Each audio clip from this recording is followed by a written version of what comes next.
just shove it right down your throat. Yes. I like that experience. It's we know. We know. Yeah, no, I'll put that whole thing in my mouth. Is what I'm saying.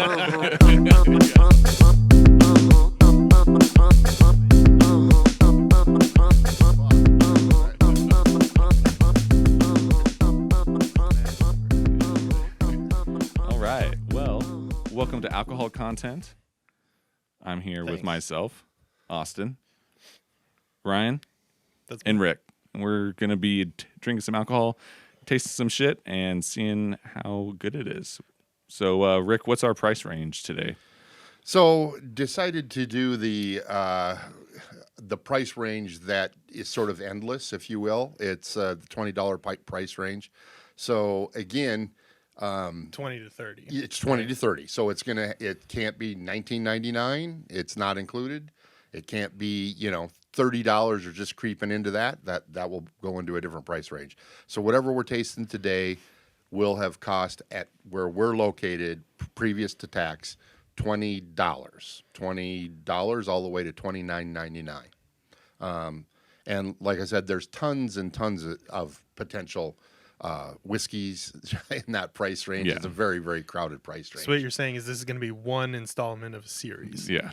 Very that much. Will do till the end of time. Yes. Yeah. So, So I didn't load up a box because I think just ambling through some of the $20 whiskeys that I have, I was I had over 20 bottles and I just sort of stopped looking for them. So figured that we could certainly do multiple installments if we wanted to. But today I've brought 5 over, and you're going to see when I pull them out of the box, the old boxer, there's going to be, they certainly have been drunk before. These aren't necessarily, here are the 5 best ones I can think of. I just grabbed 5 of the over 20 that I saw at first glance. But I did double check to make sure that even today they're all in the $20 price range. Okay. Is there any specific order that we're going to be going through? Not really. The proofs range from 90 proof to 100 proof. And so I don't think proof is going to be an issue where we have to watch out, going from lower to higher. So, yeah, it's no particular, whatever I pull out of the box. All right. First. So are we ready? Yeah, let's get started with the first one. So the first one is Heaven Hill's Larceny, and you can tell now this is a weeded bourbon. It's an interesting barrel or a interesting bottle. Yeah. So this is weeded. So here, let's take so we can at least get something going here.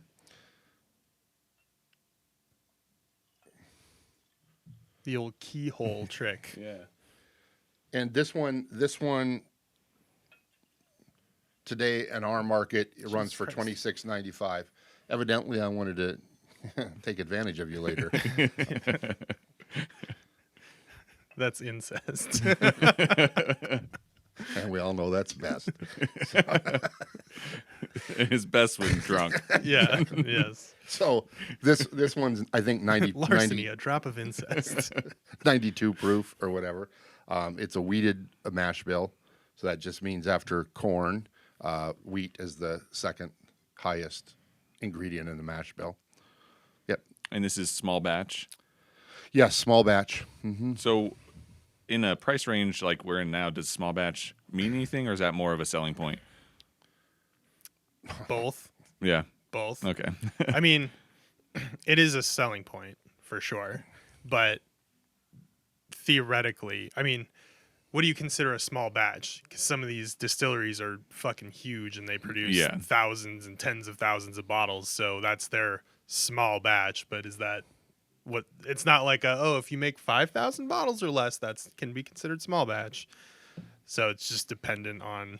There's no legal definition for it. Yeah, on who's making it. All right. Definitely smells sweet. Corn on the nose.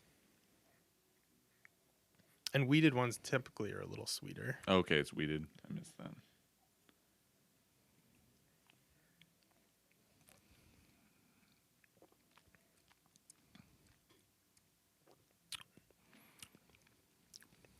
Brown sugar. Definitely brown sugar. That's actually pretty darn good. That's really nice. I like the higher proof, like 92. It's not super high proof, but definitely has a nice bite. But man, that is balanced and has a nice little, just goes from the front to the back and fades away. Definitely sweet though. This is one of those it's kind of just right down the middle. Yeah. It doesn't have any crazy, outlandish notes to it, I don't think. I mean, just sort of woody. Definitely get that oak. I get a little on the nose. To me, there's not tons going on in the nose for me on the nose. A little praline, a little sort of light drizzle of honey or something on the nose. It is woodsy.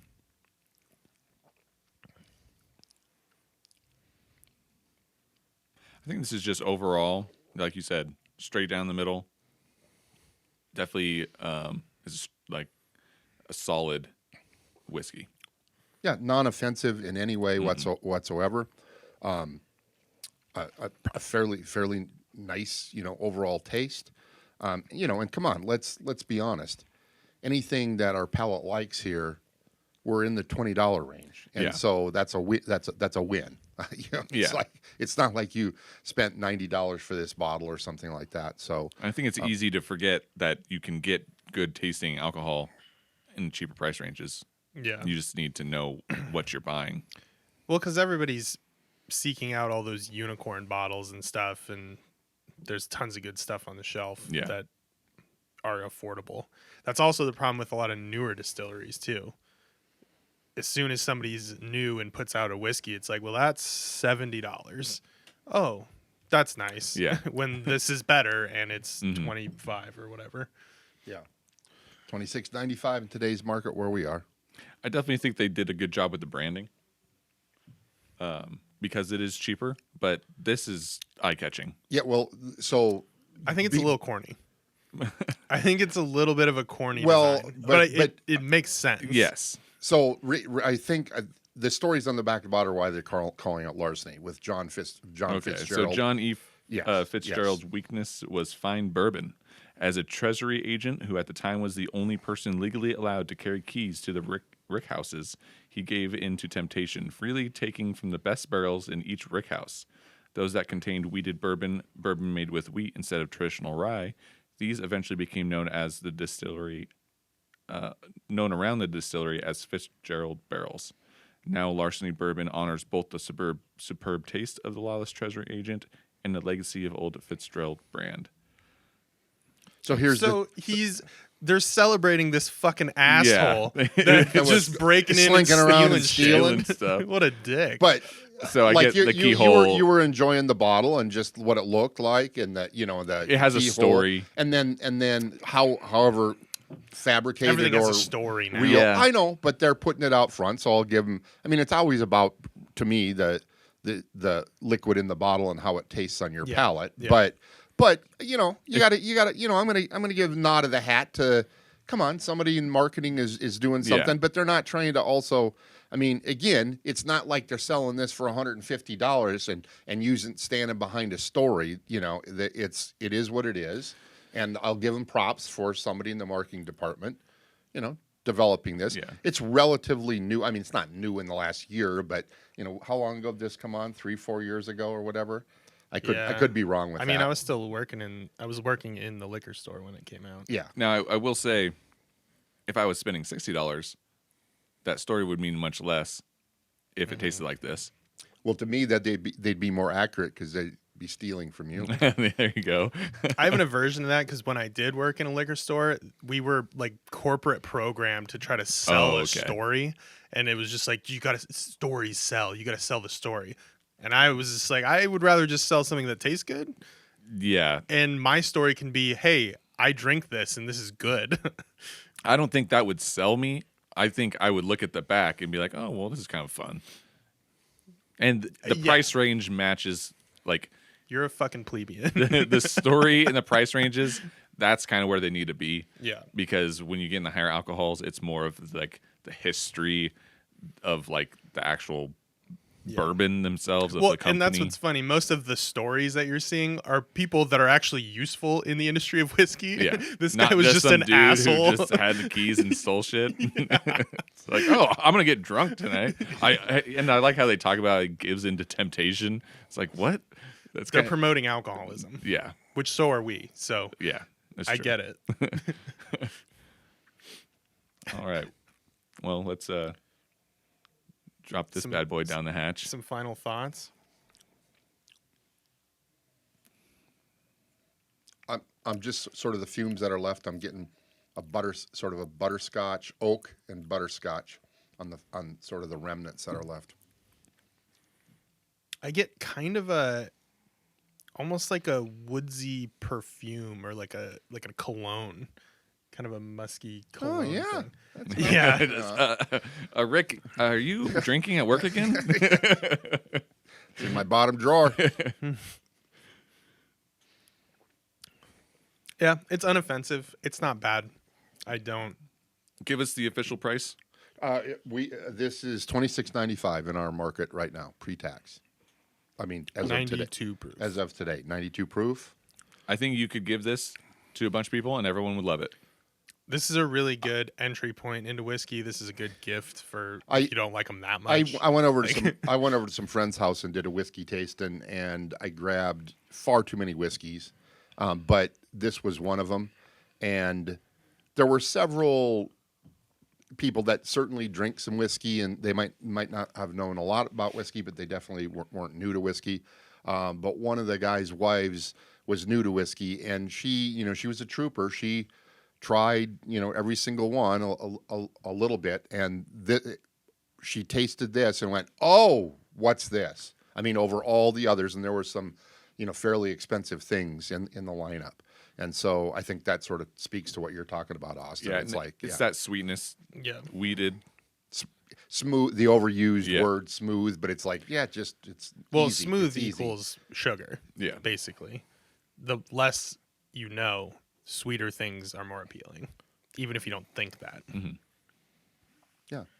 So well done, and a good story behind it. I mean, yeah, I know. It's an okay. All right. Well, this next one, I mean, there is a story behind it, but it's not marketed as such. As a matter of fact, there might be quite a few people that don't even know what this one is, and it's David Nicholson's 1843. So this is 100 proof. This was bottled in 1843. No, it's the recipe. The recipe is from 1843. It's 100 proof. It's not bottled in bond, but this is also a wheater. So like Larceny, wheat is the second. A little more proof on it. Yeah. 100 proof. We'll fucking see.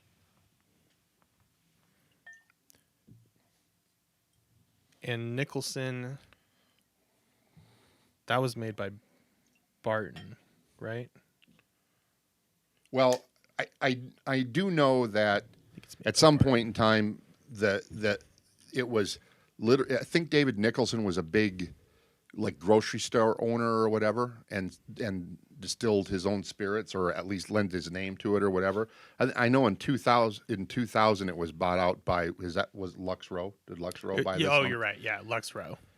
So it's owned by Luxco now, but prior to 2000, Julian Van Winkle they had purchased the name or whatever. So this has been around quite a while. I just find a lot of people don't know about it. I think we need to pour one more. Oh, sorry. I think that's your glass. Oh, you're hammered already. Yeah, no, sorry. Jesus Christ. Sorry. He was sipping in his car before you came in He here. wanted to taste them all first. Just want to make sure these are the right ones. Quality assurance. How'd you know? In the car. Just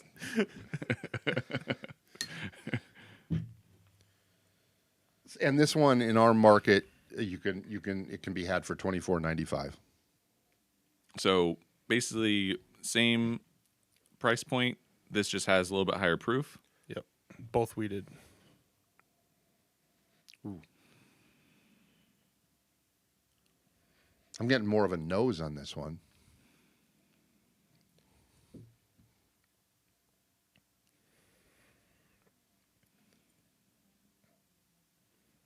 I get like a sweet cereal. Smells like Frosted Flakes a little bit. I think that's actually a really good descriptor. Like a really sugary cereal. But definitely still you can still taste the wheat in the cereal. But Yeah. Frosted Flakes is a good descriptor. Because the nose is sweet, just like the last one. I'm actually getting. I'm sort of. I get that cereal and the Frosted Flakesy type thing. Boom! Bet you never heard that before in a tasty note. I'm also getting just every once in a while, not every single time, but there's an undertone for me of bubble gum on the nose.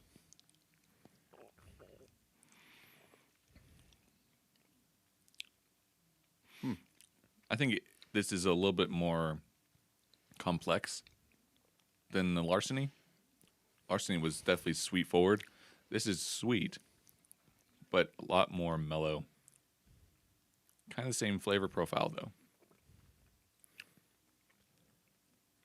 I don't think this whiskey backs up the proof.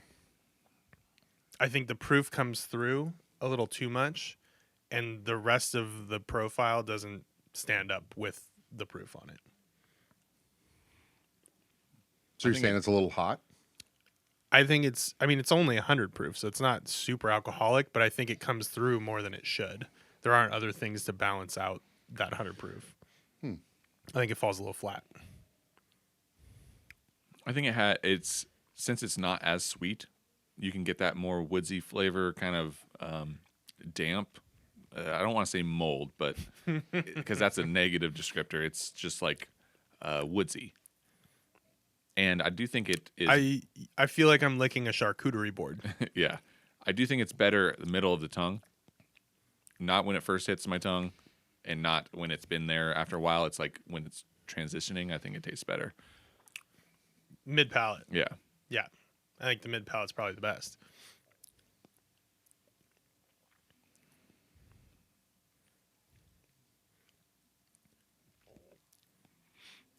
The finish, a little fungal.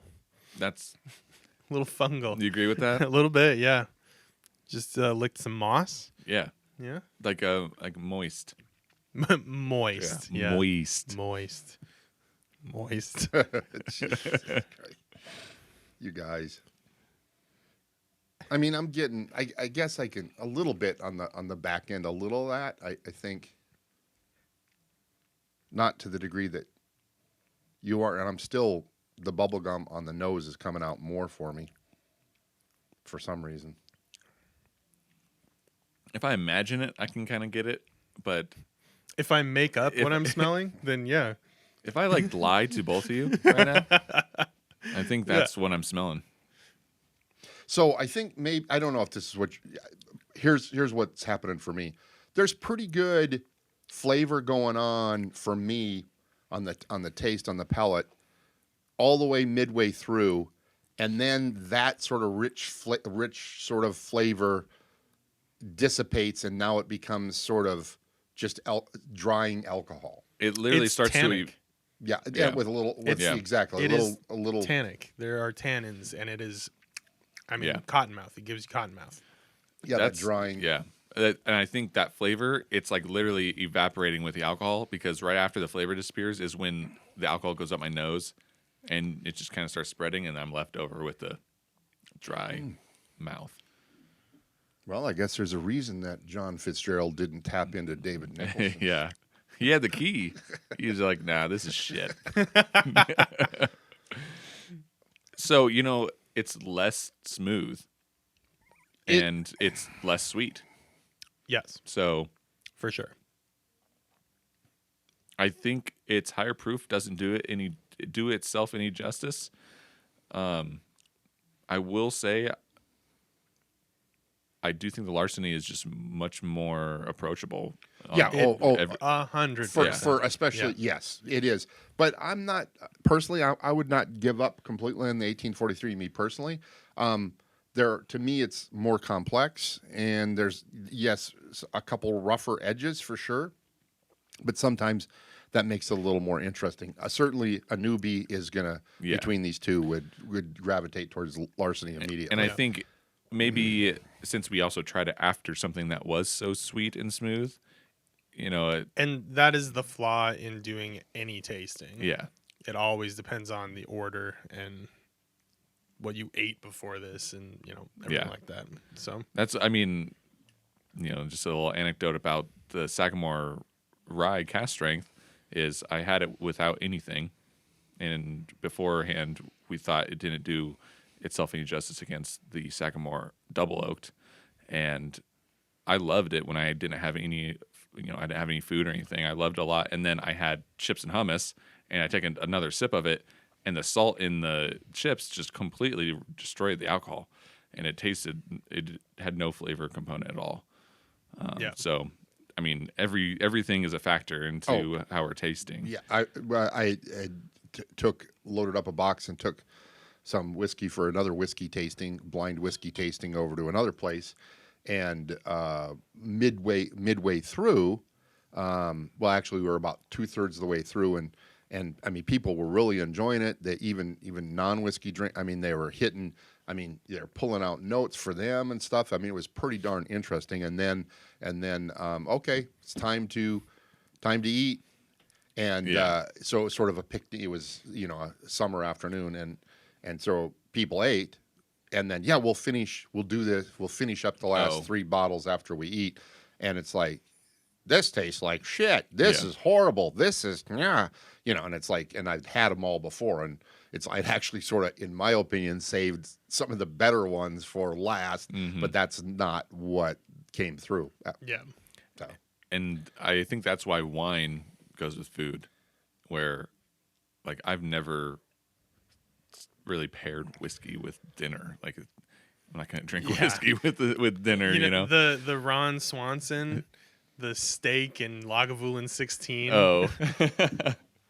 No, but I agree. I've never wanted whiskey with a meal. Yeah.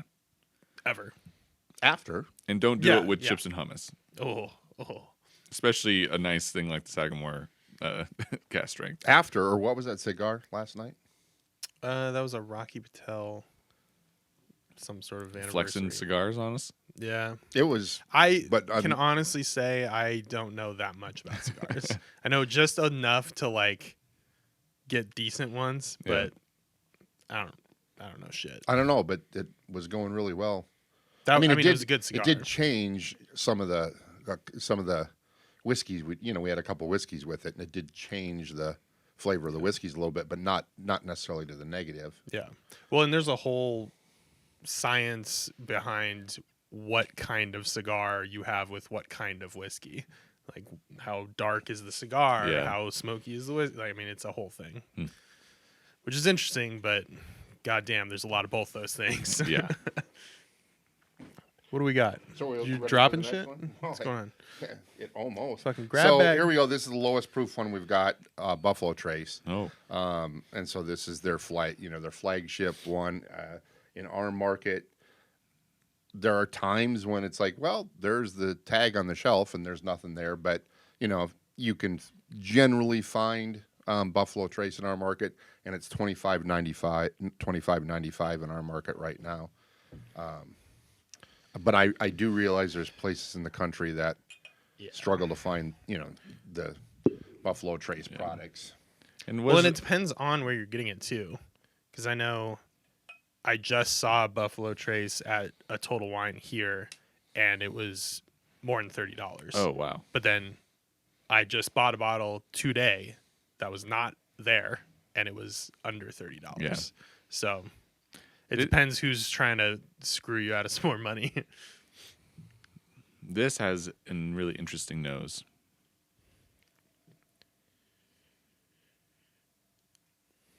I get kind of a funk to this. Yeah. There's a funk there. There's oaky, but yeah, there's a funk.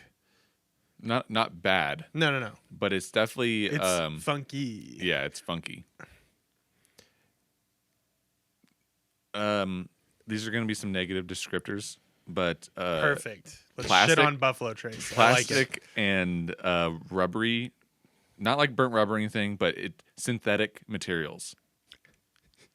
I do get a little bit. Oh, no, that's a sofa burning.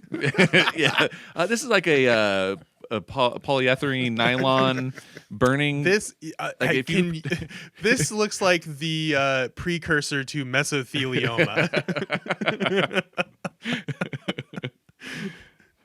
That's fucking hilarious. I don't think I've ever heard somebody describe Buffalo Trace like that. Yeah, I mean it's not bad. I totally know what you mean though. There's something that just smells synthetic to me. Yeah. I'm getting apple and honey. That's actually that kind of. What'd you eat? A piece of plastic fruit or something? No, you know that bowl in the table. It's always there. I would say it's a synthetic version of like an apple. And you caramel. mean like a fucking Airhead? Oh, or like one of those lollipops? You're talking about one of those lollipop. caramel, green apple and caramel. Yep. Yeah. It tastes like it smells like a green apple. So sort of the imitated. Yeah. Yeah, that's what I get on the nose. Each time I smell it, I get something different. And it kind of translates to the tongue as well. That kind of caramel apple flavor. That's kind of interesting. I get fruity, but not apple. Really? I get a little bit darker, like a cherry, or almost like a hint of a plum, a red plum. I just get a hint of a seed of a pomegranate. Gooseberries? Yeah, no. I believe it tastes like gooseberries. Freshly cut rubber hose. That's a classic wine one. Freshly cut rubber hose. Yeah. That's a legitimate like master sommelier descriptor for certain wines is freshly cut rubber hose. So is there a master bourbon sniffer for nylon, burnt nylon? Yeah, there is. Specifically that tasting note. Yeah. Smoky synthetic.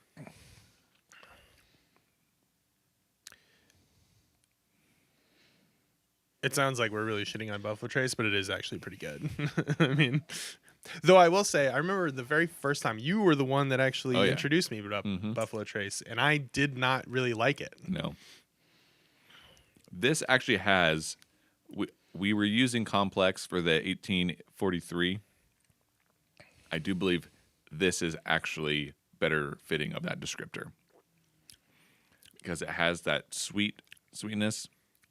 And then it kind of melts into something to the age-old caramel flavor. But there's just more going on. With the smells. Yeah. It's funky. And that's actually a really good way to describe it. It's funky. Well, and I have definitely noticed that every single Buffalo Trace product that I've tried, maybe not every single one, but almost all of them, have a very unique note that I don't taste in every other bottle. Yeah. But it's in all of their products. And I don't know what part of their process does that, but there is a very simple commonality between all their bottles. Not to say they're all the same, but there's one thing that sort of strings them together, and it's really interesting. Is it the flavor that kind of hangs around as well?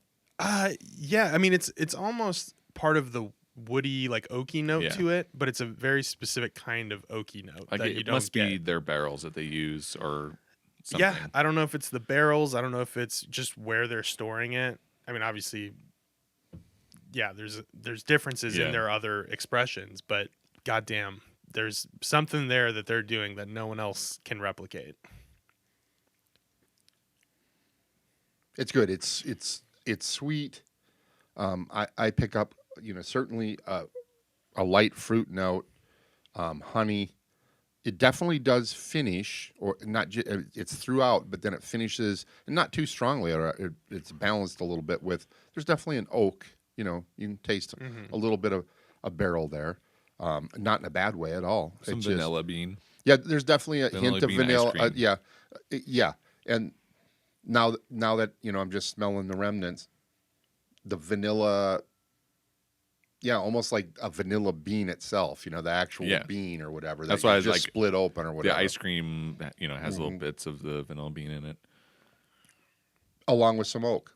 That's what I smell on the remnants. So it's clearly a popular. I mean, in all honesty, these three that we've had so far. I mean, you're paying $25 basically for them. I mean, it's a pretty good value. Yeah, you can't really go wrong with any of the three that we've chosen. But Buffalo Trace does stand out between those two. Like, would you list this as of the three so far that your favorite? Or? Honestly, I do think the Larceny, in its approachable nature, wins it out for me. And I like Buffalo Trace. I've always liked Buffalo Trace. But in this tasting, the funkiness is something that is making it less approachable for me. Right. And it's the classic, are you sitting down after a hard day of work and you just don't want to think about anything and have an easy glass of whiskey? Larceny. Yeah. Awesome. If you're sitting here dicking around with friends, and like, ooh, what about this one? Buffalo Trace. Yeah. Yeah.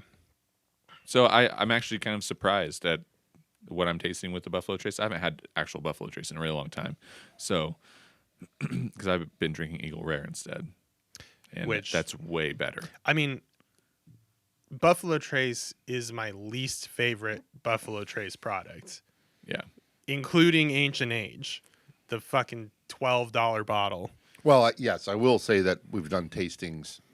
We've done family tasting, family as in the Buffalo Trace products.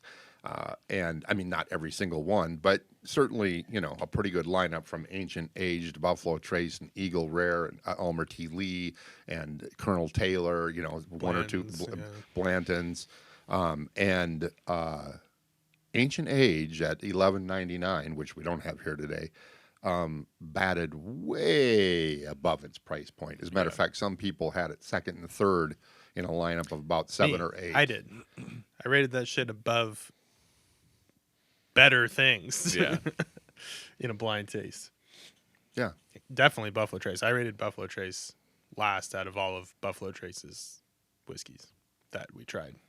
So, what are your two thoughts on the lineup so far? I kind of think that 1848 can go fuck itself. Yeah. That's how I feel. It's honestly, I don't know if you meant to do this, but it is a weird in-between of the other two bottles, and it doesn't hit the right in-between. Yeah. The Larceny is more approachable and easier to drink. The Buffalo Trace is more interesting and kind of complex, and it just doesn't quite meld those two together. Well, the first two were wheaters, and then I guess the distinction with I don't know why I'm trying to back up David Nicholson. It's like I don't disagree with what you're saying. Yeah, what are they paying you? Nothing, but remember that's a huge difference in proof. But that's the lone 100 proofer we've had. The Buffalo Trace is 90 and the Larceny is 92. I don't know if that has anything to do with it. Yeah, I mean, having more proof, I think, requires you to make better whiskey. Yeah. Like, why do you have the higher proof? Yeah. Well, what's the benefit? Just having fucking higher proof. It's like, well, I can drink Everclear. That doesn't mean it's fun. And I wonder. Oh, it's fun. You just can't remember. Yeah, you don't know. You don't know if it's fun. I'm actually curious is if the higher proof is hiding a worse alcohol. Potentially. I think because that's where my mind goes as to why is this higher when it doesn't need to be, and is it because it adds a little oomph at the end that it needs because there really isn't anything there? Because we were talking about it literally stops mid-tongue and then it evaporates with the alcohol. The flavor does. So I bet you that would be a $10 bottle of alcohol if that was less proof, because it would be not very good. It would be interesting to see if they had a 80 or 90 proof. Yeah, maybe I'm talking about They don't have it tastes one. really good. But they do have a reserve. That's not a weeder. It's 100 proof. Matter of fact, and it's $24.95 in this market also. So it might sneak its way in. Not today. I didn't bring it. I was like, he just slaps on the table. Well, actually, I think there's one back that here on the table. That's on the barrel. Yeah, got one of those. Yeah. Maybe we'll do an encore at the end. And Bonus bottle. Bonus Ayo. bottle. You're welcome, America. All right, so here it's another 100 proofer. It's actually bottled in bond. It's Old Tub, which is a Jim Beam product. Jimmy Beam, and it goes for $24.95 in this market, and it's readily available, at least here, or has been readily available. And so this is a precursor, I think, to Jim Beam. They made what they call Old Tub. And so this is sort of an homage back to so this is, in the last few years, they've come up with this, and it's sort of a homage back to. So that's their story. Like, we used to make this, and then we stopped making it. So now we're going to make it again. Yeah. And So it's unfiltered. It's unfiltered. Every bottle of this was made in a bathtub. Oh, Old Tub. Yeah, a really old one. The alcohol is aged, but the bathtub is certainly aged. It's well used. used. Charred. It has not been carbon or chill filtered. Only quality screened. You know what's kind of interesting? Wood. The non-chill filter is a really big thing with Scotch. Yeah. You don't really see that ever with bourbon. Like, ooh, because most of them do it. Most of them chill filter, don't they? Most bourbons. Yeah, a lot. Now, with Scotch, when you're getting up to the higher proof, that's one of the. Yeah, with Scotch, a lot of them are like, ooh, look at us, non-chill filtered. I mean, I actually find it to be. What the fuck did I just smell? What the fuck is that? I just opened up a bag of brown sugar. Yeah, exactly. I just opened up a bag of brown sugar. It's baking. Dude, baking 110%. Yeah, I was thinking caramel corn. Yeah. Well, you can go with that. Put a little Poltony 12 in here, and you'd have caramel corn. Baked corn. With no, there's something else. This sounds kind of fucked up. That last sniff I just had, Play-Doh. I got a Play-Doh note. Damn it! You're gonna make me. Yeah, you're not wrong. Smell Play-Doh. Dude, smell that and tell me that's not Play-Doh. Sometimes the Play-Doh for me is. Did you not eat Play-Doh as a kid? I may have eaten Play-Doh as a kid. Sometimes the Play-Doh merges into the bubblegum thing for me. But to me, overwhelming brown sugar. Dude, I'm still getting Play-Doh. I'm getting Socrates. You fucking asshole. Smells like Aristotle's tomb. It's which is well documented, by the way. Yeah, he wrote about it. That's part of the unfiltered. The little filtering they did do. Yeah. They poured it down his back and filtered it through. The crack. Yeah, just let it drip. It's there with their barrel. Like an ice luge. This is not. Well. So, sweet brown sugar Play-Doh. Yeah. I think we nailed it. That is exactly what this smells like. Son of a bitch. How does it taste?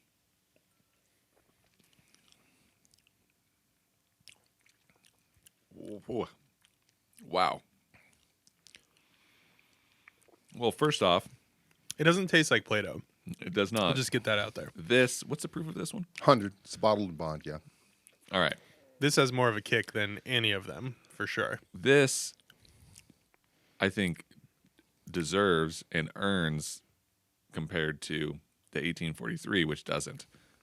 I really enjoy this. Oh, I got that. Now I've only had one sip. Just halfway on my tongue, it was a cinnamon bomb for me, which I didn't pick up cinnamon on the nose at all. Like it was brown raw sugar. Cinnamon? Cinnamon, yeah. I mean, almost like Big Red gum. Yeah.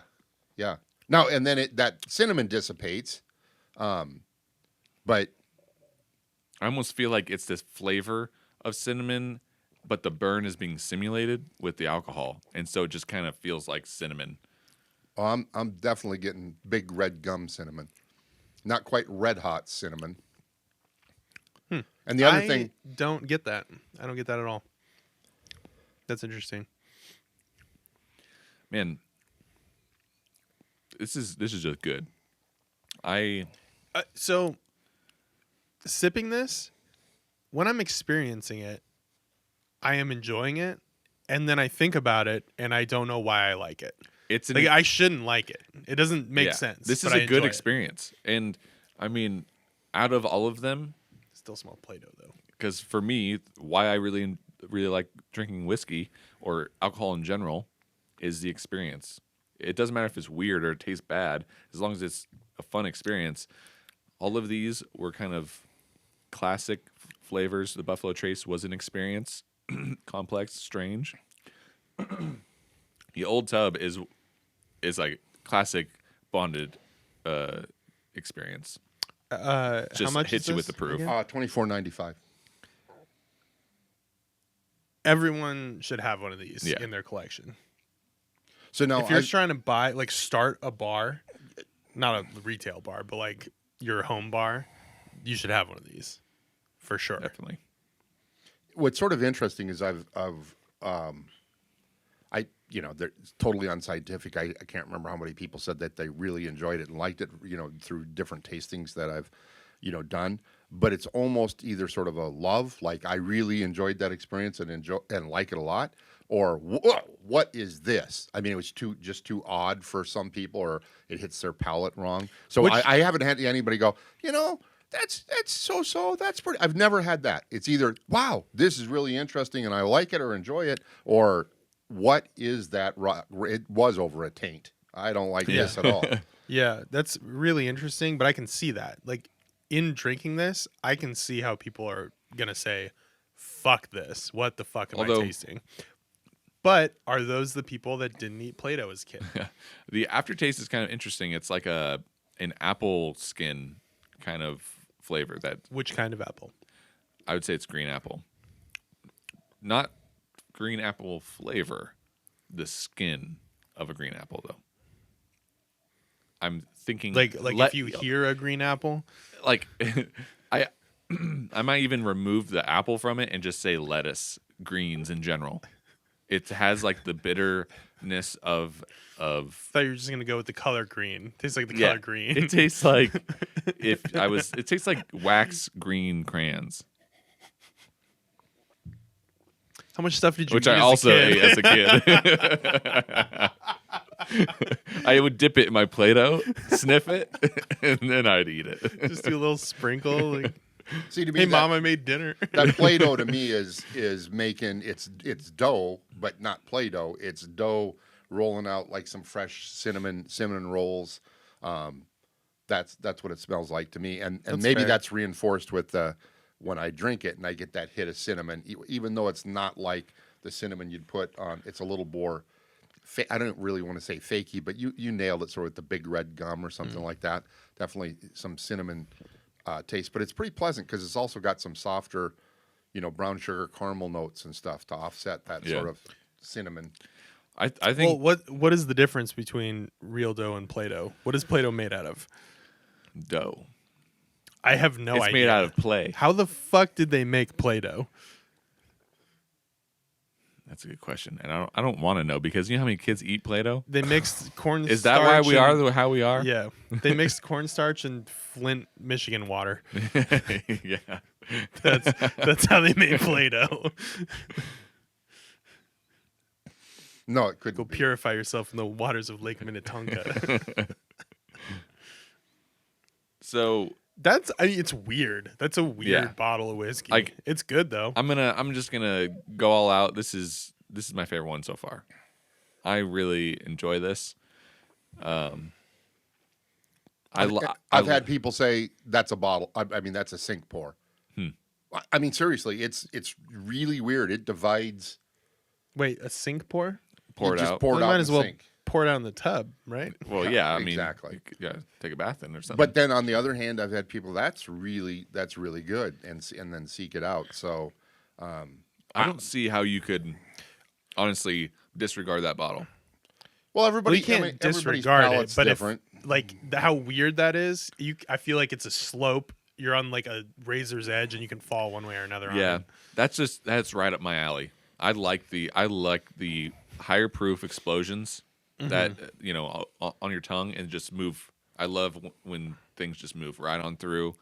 Right, just shove it right down your throat. Yes. I like that experience. It's we know. Yeah, no, I'll put that whole thing in my mouth. Is what I'm saying. You guys want to see a trick? I got your sink pour for you. I would say just tonight, just again the order that we've gone. That's if I had to select one of these right now, it would be the Old Tub for me tonight. A different night, it could end up differently. The others, again, I don't know how many times I'm going to say this. They're all mid $20. Yeah. So yeah, except I mean, I would say if you can find the Old Tub, Buffalo Trace, or Larceny, you should have one. Yeah, you should pick one up. Yeah, 100%. All right, which next? brings us to our last one, which is the cheapest one tonight as far as on the local market. It's $21.95. It is 100 proof. It's not bottled in bond, but it's the classic Old Forester 100 proof. Okay.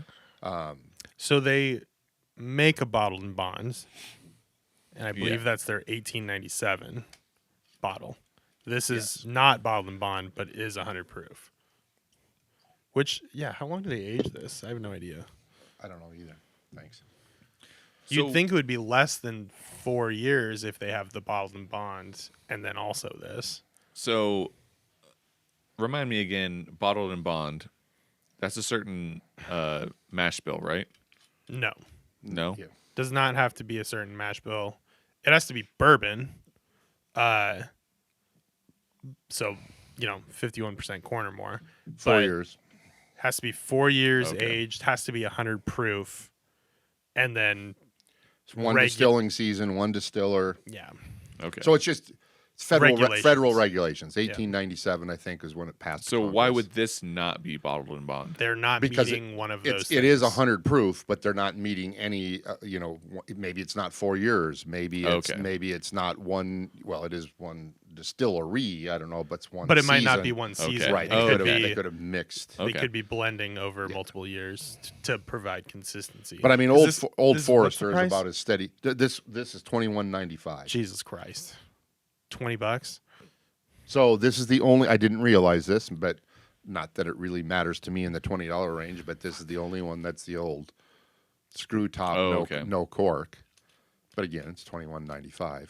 Which, the cork is cool. With whiskey, it means fucking nothing.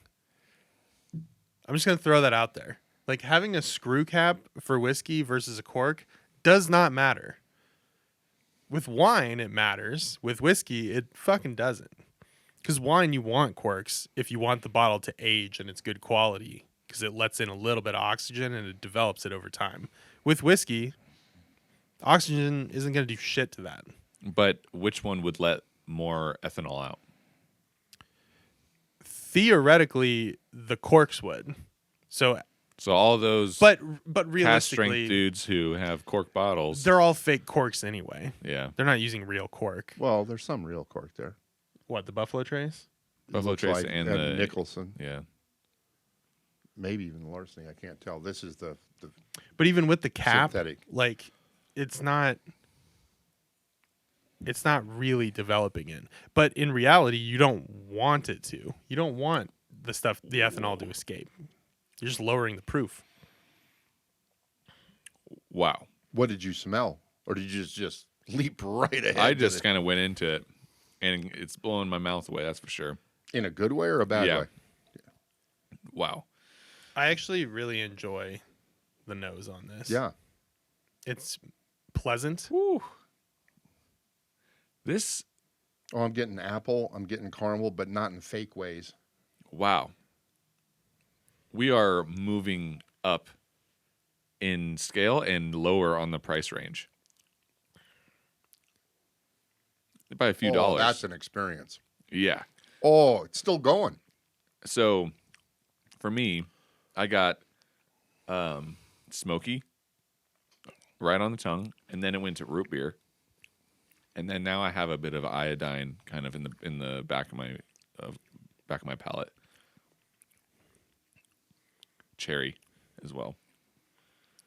Actually, cough syrup would be a iodine cherry flavor.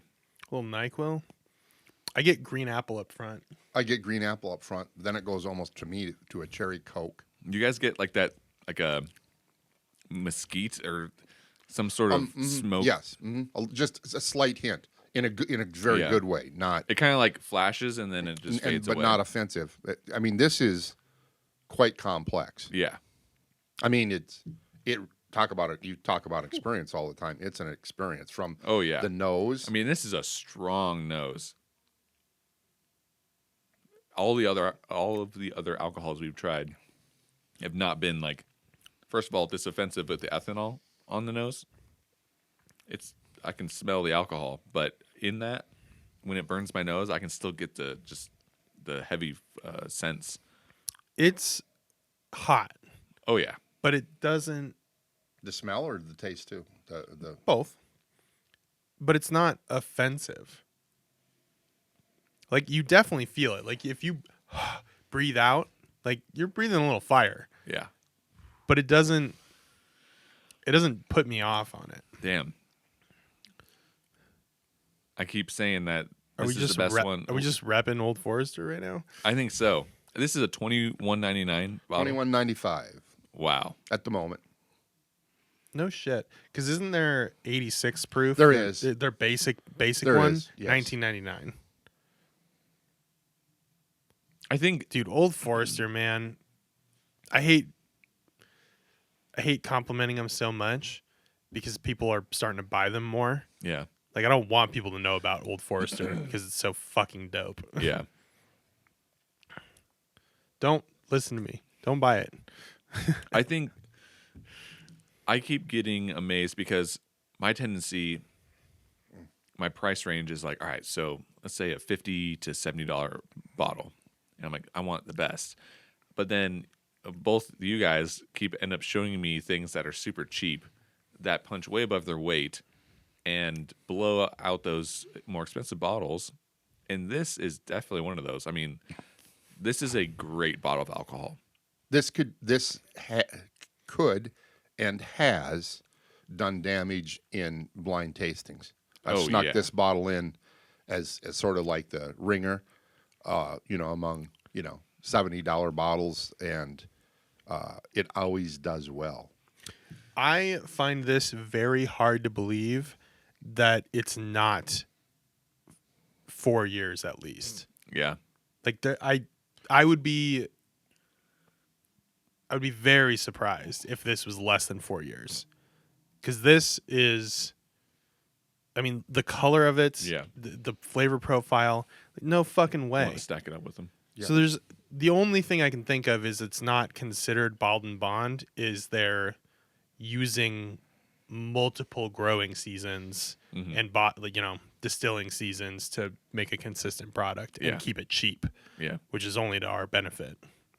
Because it would be interesting to try that next to their actual bottled and bond, but. Fuck me, that's good. It's awesome. Old Forester, man. Always so good. I mean, it's a ride. Mm-hmm. I get caramel. I get cherry Coke or root beer. It alternates. I get on the taste. It's a ride.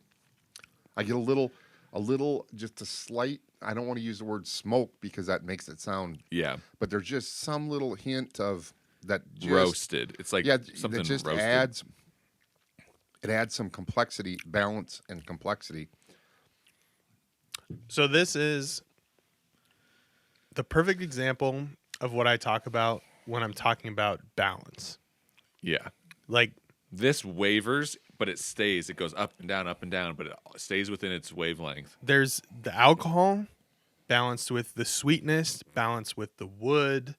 I mean, all those things are pretty harmonious. The Old Tub kind of does that too. It's definitely different, but I still think there's a balance there. It's just weird.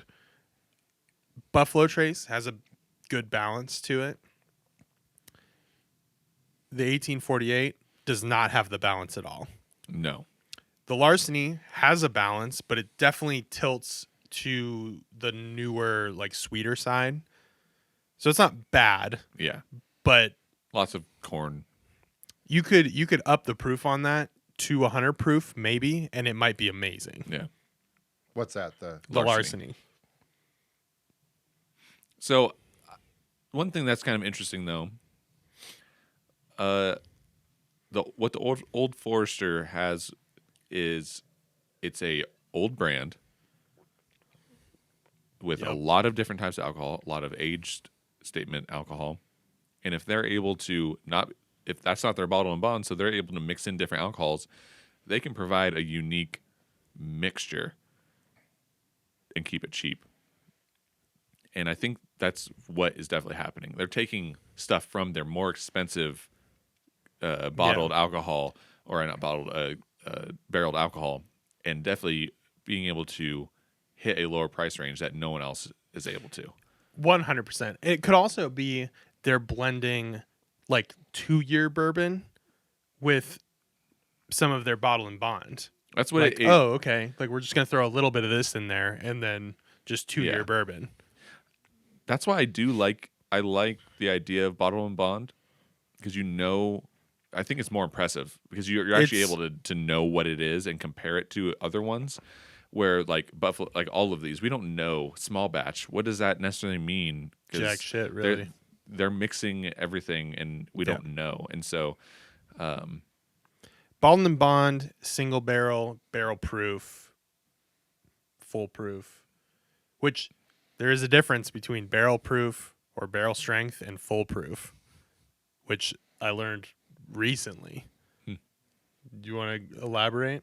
Well, it's just it's weird. Full proof is not what it necessarily barrel proof is what it comes out of the barrel after it's matured.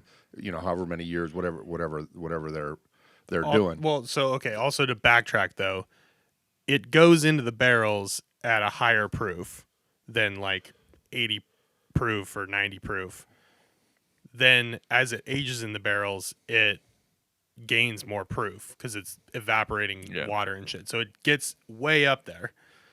And then when they take it out of the barrels, it's really high proof. Right. That is barrel proof. Barrel proof. It's whatever comes out of that barrel, and that's barrel proof. Whereas full proof is what the distillate goes into the barrel at. The proof it goes in at. Yeah, they put it in at 114 proof. Whatever it comes out as, they'll water it down to 114 as whatever they put it in. Or whatever. As. Different distilleries put their distillate in at different proofs. Yeah. So like 1792 is 125 proof. That's what they put their distillate in at. But there's other distilleries. That's yet one more variable that distilleries mess with on what percentage that they put their distillate in the barrels at. Is cask strength the same as barrel strength? Yes. Okay. So cask and barrel strength or barrel proof are all the same, but full proof is different. Yeah. They will water it down to get it to what they put it in at originally. Interesting. Yeah. One other note I'm getting on the nose is bread pudding. Whoa. Oh, for sure. Yep. There's definitely. Yeah. And then that's sort of interesting. I go to the nose now with just remnants, and it's just a nice tobacco. Oh yeah. Just with whoa, left. yeah, cigar. That smells like a cigar. I think that's something that's super common is when you're done drinking it, you're going to have some sort of smokiness left over because most of the alcohols that we smell end up having a tobacco. It's those deeper notes like old leather or tobacco or something like that. Almost not all, with but the almost ethanol all. Gone. The ethanol, because the ethanol is providing a lot of those like high acid fruit notes and things like that. And so once all of that ethanol is gone, now you're getting like, oh, barrel notes, tobacco, smoke. You're getting the char of the barrel. Dude, that is a cigar. Yeah, that smells like a cigar. No, but that just again that's crazy. adds to the complexity of the entire experience. I'm telling you, and you're right. There was an element. I mean, each drink I had was a little bit different, and it went through different stages. And saying bread pudding, it definitely tasted that at one of the stages. Yeah. No, it's super complex. There's no way. Blindly, I'd say that's a $21.95 bottle. No. That is a very great bottle of alcohol. Okay, so let's say this was heat number 1. Yeah, if we move forward, and like a bracket. Tomorrow the NCAA, March Madness. They're gonna list their the brackets. So if we decide to move forward with this, what 2 bottles for you, Austin, would move forward? Yeah, 2, and then maybe a wild card. I mean, Old Forester is taking the cake. There's no way that you cannot pick that. Don't tell me what to fucking pick. You better pick Old Forester. I'm gonna do that Old Tub, and I think the Larceny has a place, and I think Larceny. So that's your wild card. That's my wild card. So 1, 2, wild card. WC or water closet. Okay, what do you got? 1, 2. I don't give a shit. 1, 2 for sure. Meh. Yeah. Meh. I don't know.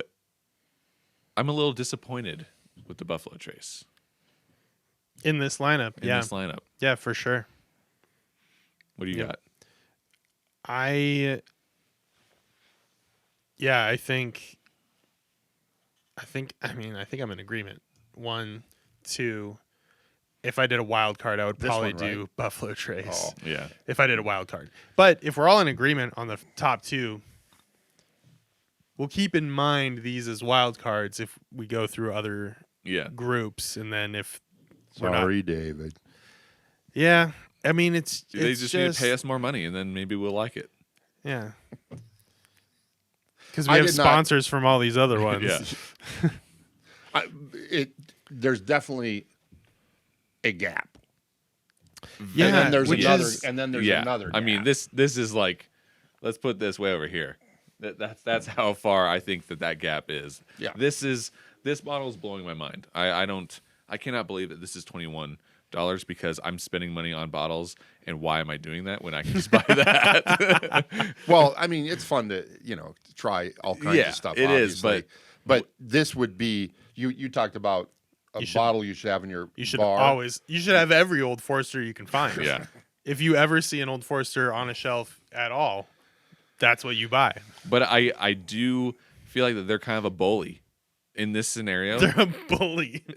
They're able to produce this great of a bottle at this low of a price point, and these guys can't. Well, Buffalo Trace can. Buffalo Trace certainly can. This is Jim Beam. Yes. Large They distillery. can fucking do that. But it's not as good as... Larceny's made by who again? Heaven Hill. Heaven Hill. They can do that. But those are all big distilleries. It's not as good as this, though. It's not as good. But I'm saying they could. They just aren't. Would have to... Which then elevates that Old Forester even more. They would do it... Like, these aren't like random little distilleries. They're all big distilleries. They could do this shit too. Old Forester's just better at it. But that's what I'm saying is, sure, they could, but they would end up buying from Old Forester. Well, I don't know. I mean, Jim Beam makes a shitload of stuff. Yeah, Heaven Hill makes a shitload of stuff. And I like a lot of stuff from every one of these distilleries. Yeah. But Old Forester Buffalo tonight... Trace is the most sought-after brand on the planet. Old Forester, they get their old... I mean, they were the 1870. They were the first distillery to actually put it in a bottle as opposed to cart it around in a barrel and sell it out of a barrel. So, but... Did they get shut down during Prohibition? No, they were the ones that didn't. I think they were one of, don't quote me in this, 4 that could write, because Buffalo Trace was also one, right? So these guys are basically just a bunch of crony alcohol Well, companies. just like, and I know we're not talking about it now, but their basic level, Old Forester's basic level of rye, also in my opinion, bats way above. I would knock off many ryes more expensive. Well, it's 100 proof rye. Yeah, and it's the counterpart to this and bottle. it's yeah. Okay. It's awesome. Yeah. So well, even their 1999 bottle, the 86 proof. Oh, solid. Is good. That is a good bottle. Yep. That is an everyday drinker. Yep. That's not super high proof, but cheap as fuck. Yeah. And that's cheap as fuck too for more proof. So might as well. Is that our lineup then? That's the lineup. All right. Well, thanks, Rick, for picking those out. I think that was a fun comparison. I liked how we were ramping up, and I think it was a good thing to end on the Old Forester. If we certainly had that in the middle or started with that, probably wouldn't have been as fun. Or it would have been interesting to see what the rest of them tasted like. Yeah, that's true. But I do like ending with. I mean, that Old Forester kicks ass. Not that it'll always happen like that, but yeah, it's I've done enough blind tastings that I know that Old Forester always bats way above its weight. So I did honestly keep that one for last because of that. But your palates could have been different. Never totally sure. Yeah, but there you go. So if we do a bracket, and certainly we have enough to do 4 rounds of five bottles in the $20 range, and there's still more $20 bottles beyond that. That would be sort of fun. We just pick 2 from each of the other rounds, and then those go head to head. Yeah, 8 bottles go head to head in a blind we tasting. Could do 2 more 4, and then rounds of 4, and then or what? Yeah, go to the yeah. final. Wait, that was 16, or we do 20, whatever. I'm works. surprised at how much I enjoyed smelling that Play-Doh with the old tub. Just bringing back memories. I don't know why that was. You feel like a kid again. Yeah, I don't know why that was good.